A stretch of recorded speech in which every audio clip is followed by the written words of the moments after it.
a war hero, and a fiery figure in politics for more than 3 decades. I know how to fight, and I know how to make peace. I know who I am and what I want to do.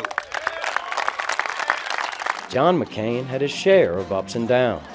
The 6-term Republican senator from Arizona was twice thwarted in bids to become president, first in 2000 when the GOP nomination went to George W. Bush, and later in 2008 when he fought back to win the Republican nomination, only to lose to Democrat Barack Obama.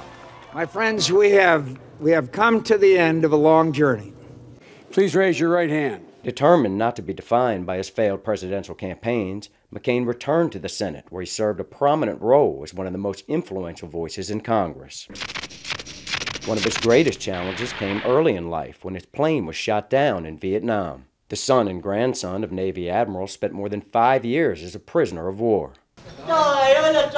He would later visit Vietnam and meet with the man who saved his life, and became a tireless advocate for Americans still missing from the war. Over his long Senate career, McCain, while highly respected by his colleagues, gained a reputation as a hothead. Get out of here, you low-life scum. But it was as a freshman senator in the late 1980s when McCain made what he called the worst mistake of his life, working to help friend and campaign contributor Charles Keating, a savings and loan financier later convicted of securities fraud.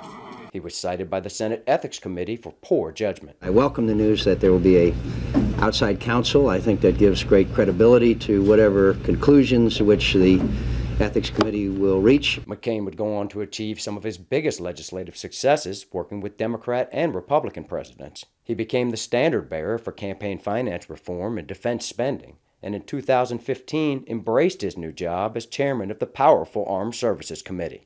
By his side, his wife Cindy, who he married in 1981. They had 4 children, in addition to his 3 children from a previous marriage.